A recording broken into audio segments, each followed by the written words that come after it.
तो आपका पुली ए,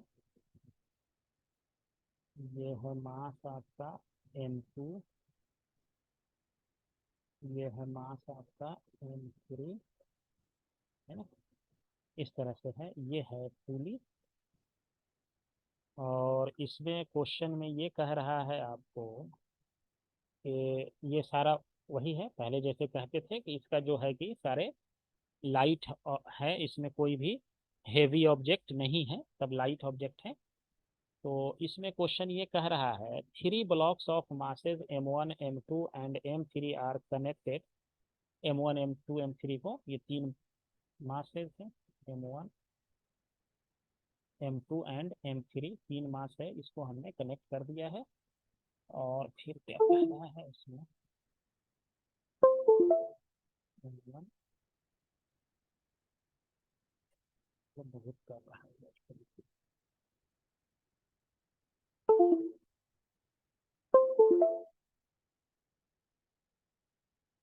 M1 M2 and M3 क्या है, तीनों मासेज है, जिसको एक फ्रिक्शनलेस टेबल पे रखा हुआ है और पुली भी लाइट है।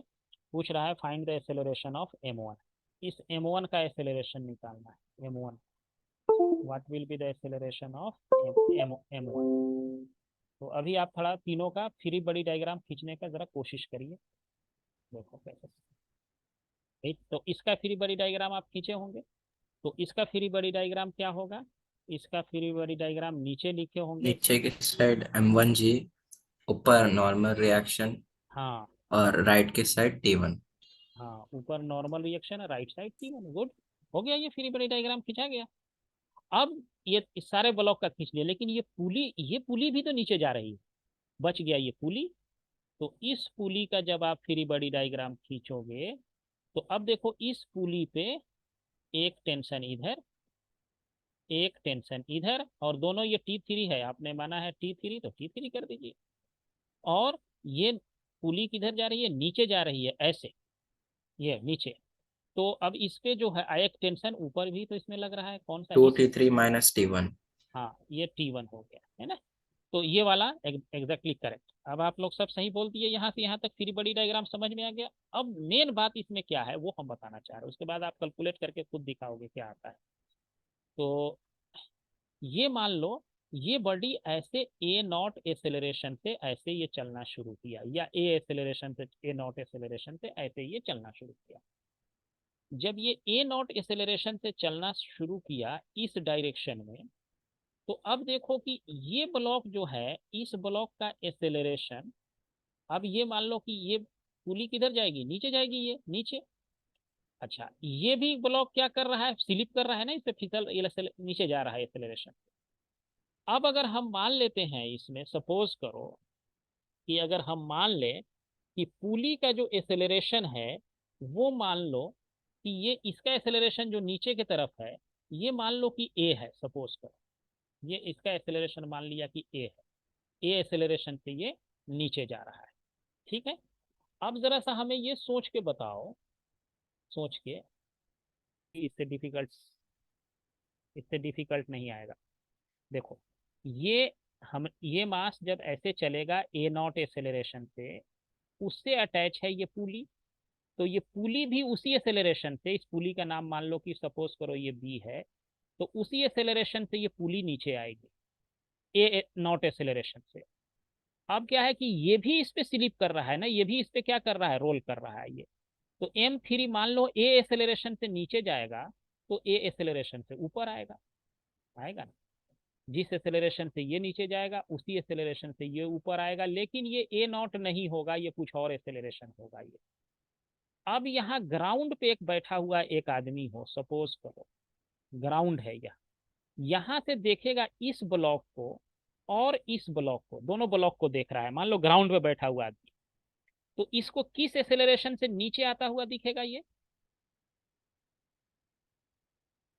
3mg। नहीं, किस एसेलरेशन से नीचे आता हुआ दिखेगा इसको, M3G तो फोर्स हो गया इसका, लेकिन किस एसेलरेशन, देखो ये ब्लॉक, इज ये ऐसे आ रहा है ए एसेलरेशन से नीचे, और जिससे ये अटैच है पुली से, वो पुली भी तो ए नॉट एसेलरेशन से नीचे आ रहा है। तो यहाँ ग्राउंड पे बैठा हुआ एक आदमी जो है वो किस एक्सेलरेशन से m3 को देखेगा नीचे आता हुआ?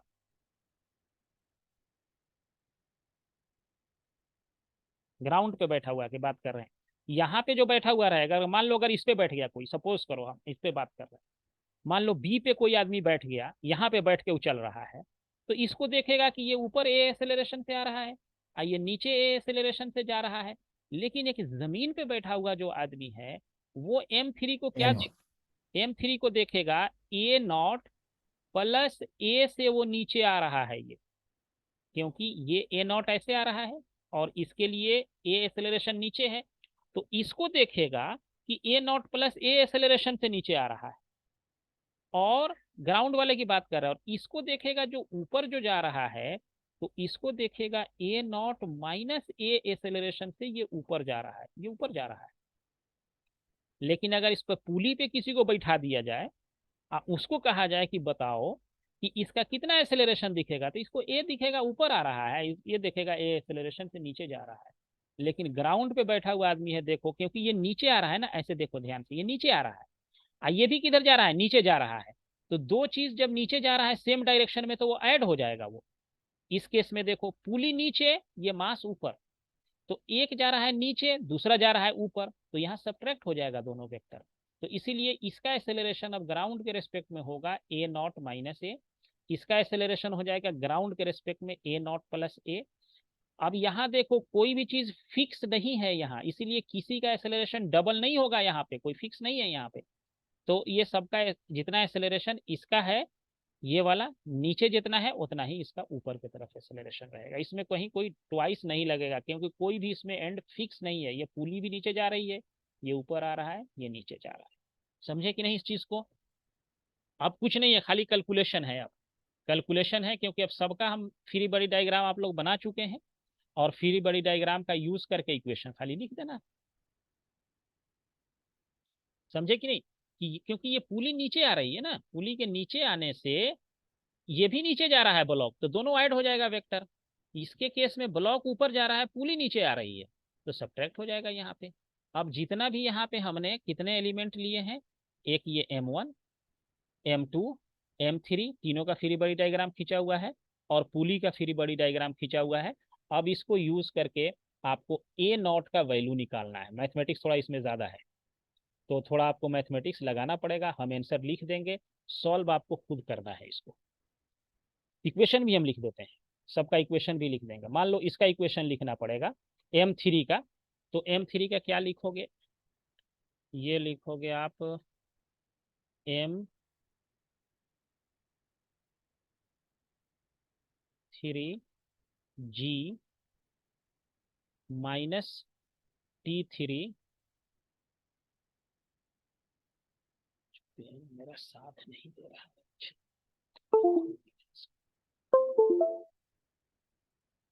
माइनस t3 इक्वल टू क्या लिखोगे, इसका मास m3 और एक्सेलरेशन इसका है ए नॉट प्लस ए, ये रह गया m3g माइनस t3, नीचे जा रहा है ये, एक इक्वेशन हमको ये मिल गया यहाँ से, इसको ऐसे घेर दो m3g वाला। अब इसका लिख लो यहाँ वाला, यहाँ से हम लिख सकते हैं, क्या लिख सकते हैं, ये जा रहा है किधर, m2 किधर जा रहा है, ऊपर जा रहा है, तो इसमें हम लिखेंगे t3 फॉर दिस ब्लॉक, इसको हम यहाँ लिखते हैं t3 minus m2g equal to mass m2 और एक्सेलरेशन इसका हो गया ए नॉट माइनस ए है इसका एक्सेलरेशन, ये हो गया एक दूसरा। इसको इक्वेशन नंबर 1 ले दो, इसको इक्वेशन नंबर 2 दे दिया, है ना, इसका इसका इक्वेशन लिखा गया। अब आएंगे इसके पुली के इक्वेशन पे, तो पुली का ये विथ रेस्पेक्ट टू ग्राउंड है सर ये? हाँ सारे ग्राउंड के रिस्पेक्ट में है, क्योंकि इनर्शियल फ्रेम ऑफ रेफरेंस हमारा ग्राउंड ही के रेफरेंस में लिखना पड़ेगा ना, मूविंग फ्रेम में न्यूटन लॉ अप्लीकेबल नहीं है, ये इनर्शियल फ्रेम ऑफ। तो क्वेश्चन में दिया हुआ रहता sir with reference to ground बोल के, ये अपने को खुद करना है? अपने को खुद करना है, क्योंकि जो भी लॉ न्यूटन जी लॉ लिखे थे ना, इनर्शियल फ्रेम ऑफ रेफरेंस पे ही अप्लीकेबल है ये।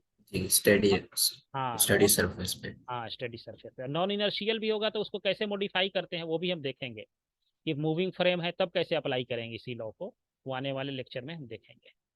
अब इसका पुली का लिखिए, क्या लिखेंगे, T1, यहाँ सीधे लिख देते हैं, इक्वल टू 2T3 हो जाएगा ना, क्योंकि इसका तो मास है ही नहीं, तो इसका एक्सेलरेशन का कोई बात ही नहीं, एक्सेलरेशन तो है लेकिन ये दोनों फोर्स इक्वल हो जाएगा, नीचे जा रहा है ये।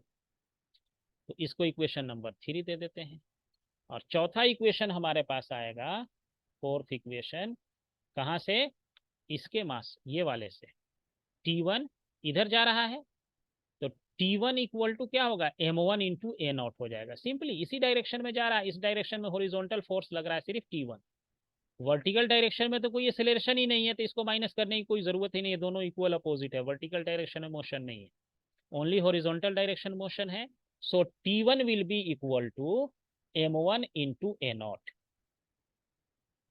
T1 will be equal to M1 multiplied by a naught. ये चार इक्वेशन है। देखो अननोन कितना है हमारे पास, कितना है, T1 है एक T3 है, दो हो गया।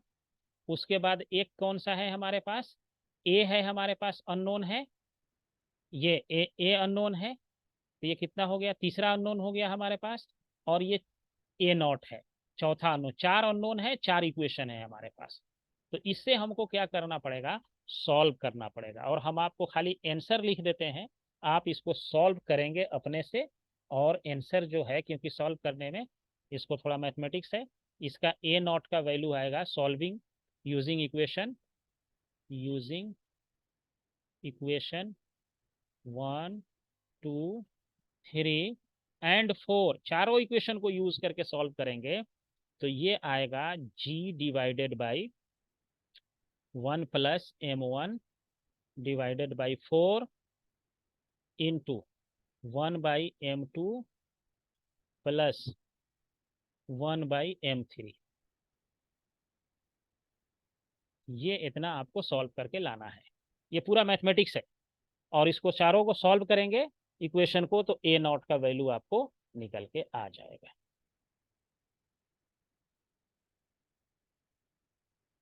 टेबल पे रख दिया गया है।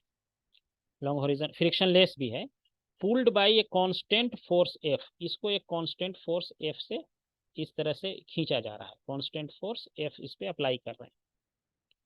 It is found to move 10 metre, तो ये पाया गया कि ये 10 मीटर ये क्या करता है, यहाँ से यहाँ तक ये मूव करता है, 10 मीटर मूव करता है इन द फर्स्ट 2 सेकेंड, पहले 2 सेकेंड में, स्टार्टिंग से ये 2 सेकेंड में क्या करता है कि ये 10 मीटर मूव करता है। Find the magnitude of F, इसके फोर्स का मैग्नीट्यूड निकालना है, क्या होगा, जल्दी से आप लोग निकाल के दिखाओ, फट से निकल जाएगा। एफ यही निकाल लिया, एस इक्वल टू ये यूज कर दिया, UT plus half A T square, है ना। और एस जो है ये 10 दे रखा है, यू तो 0 ही है, प्लस 1/2 ए नहीं पता है, और टी जो है 2 सेकेंड है, तो 2 × 2 कर दिया। तो इससे आपने निकाल लिया होगा कि एसेलरेशन इक्वल टू 5 मीटर पर सेकेंड, है ना, स्क्वायर। तो एसेलरेशन निकल गया, तो force equal to mass into acceleration कर दिया, मास 2 कर दिया होगा, 5 कर दिया होगा, 10 न्यूटन आ गया, ये है कि नहीं। तो इस तरह से ये निकल गया आपका।